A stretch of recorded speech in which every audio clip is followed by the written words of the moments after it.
Hello everybody, Jose Rodriguez here.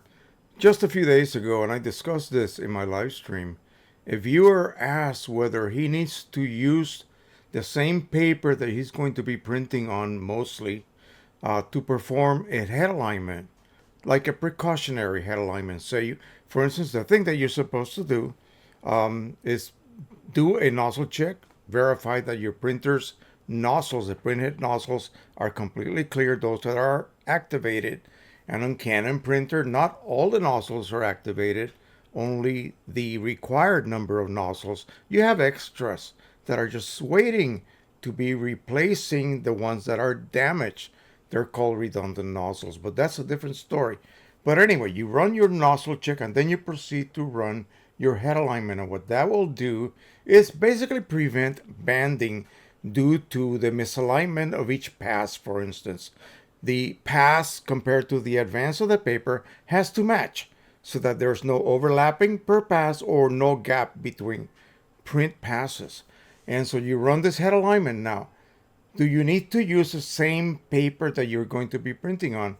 Well, no, the answer is really no. You can just print your nozzle check, for instance, on regular type plain paper, and then your head alignment printed on glossy paper. Use a cheap paper like a house brand from one of the office supply stores that will allow you to create a set of head alignment patches, and they're impossible for us to read. The Pro-1000, for instance, has the ability to do an auto head alignment. I would suggest you do that.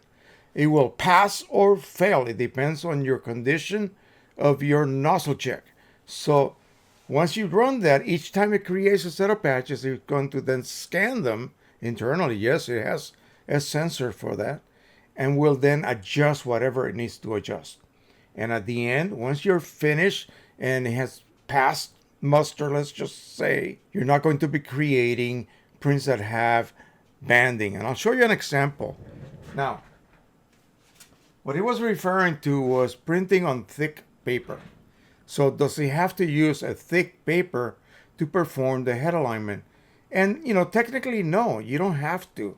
Although the Pro-1000 asks you what kind of paper you're going to be printing the head alignment 3 sheets on.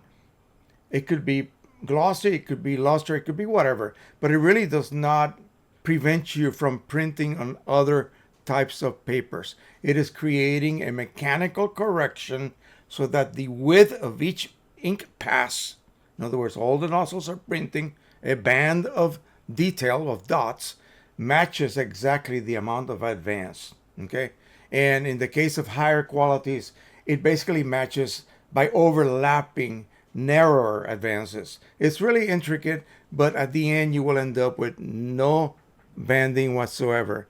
And here's a shot by my friend, and the most awful color that you end up with banding, where no other color produces banding, when it does occur, is these types of colors, the cyan-based colors.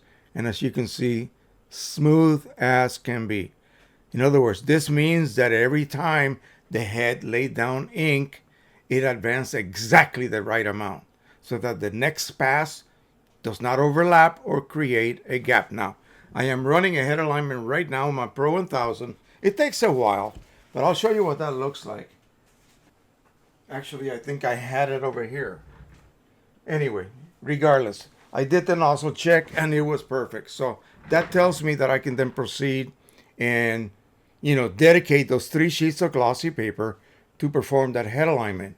The glossy paper that I'm using, again, is quite thin. It has no match to the thickness of this paper. This is actually pretty difficult to feed. Often they'll ask you to put it in the manual feeder way in the back of the printer because it has a tendency to be a straighter pathway.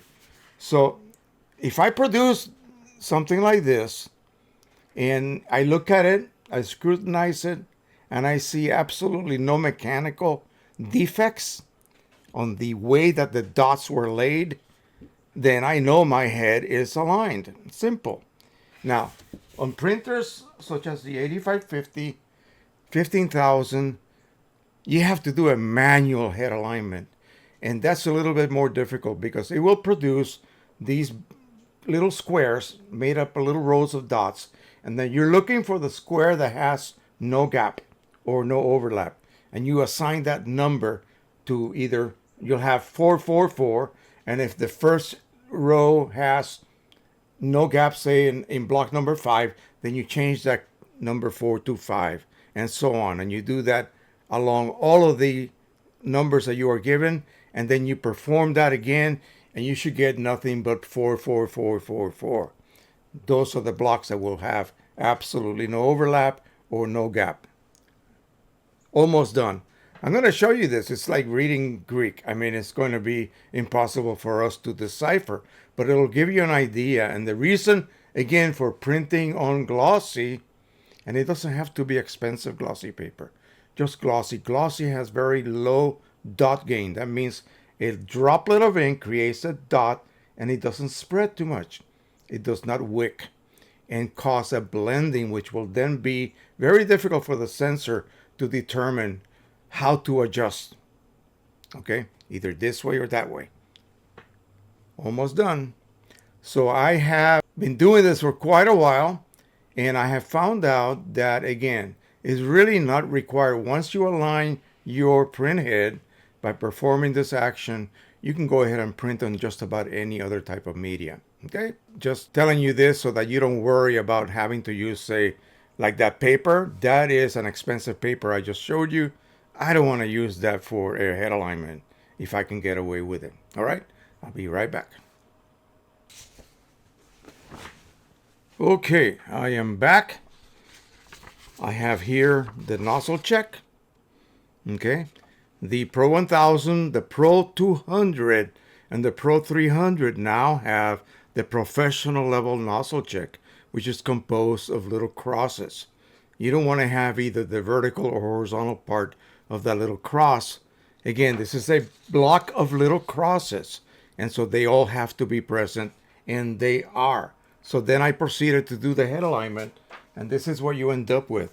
Again, right now it's performing the actual head alignment after it read all of this. So again, there's no way you're going to decipher this, but this is what it does. It prints this, and every time it prints it, it goes back and reads it.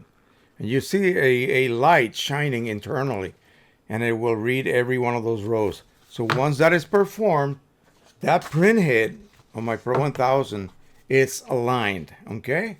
And you should not be getting any sort of banding whatsoever caused by, of course, the misalignment of the paper advance compared to the width of the amount of ink you're laying down per head pass. And you're doing 2 passes, so it's passing once, advancing, passing again, advancing, passing again, and so on and so on.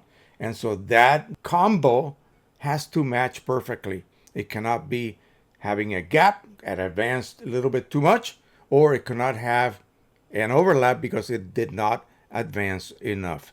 So that is it. Don't waste your expensive paper printing on a Pro 1000, for instance, because you felt that you had to match the type of media you were printing on when you perform that head alignment. Just use a cheap type glossy paper, for instance, from Staples or any other supply store. All right, it will work just fine. So thank you so much. Don't forget to subscribe, share, and like. And as always, happy printing, everybody. Bye-bye.